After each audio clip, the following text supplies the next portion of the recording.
baka matanaw at baka matanaw ninyo ang tunay na kalagayan ko. Mawalang galang na po sa taong nakaupo. Alam nyo bang patakal ng bigas namin ay di puno? Ang didi ng bahay namin ay pinagtapit-taping yero sa gabi. Sobrang init at tumutunaw ng yelo na di kayang bilhin upang ilagay sa inumin. Pinakulong tubig sa lumang takoring uling-uling. Gamit lamang ang panggatong na inalog sa estero na nagsisilbing kusina sa umaga. Aming banyo ang aking ina na may kayaman ng isa kaldero na nagagamit lamang kapag aking amay sumeldo. Pero kulang pa rin. Kulang na Toyota Scene ang 50 pesos sa maghapoy pagkakasyahin.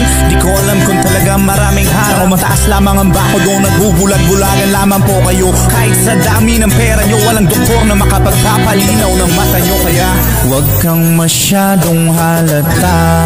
Bato-bato sa langit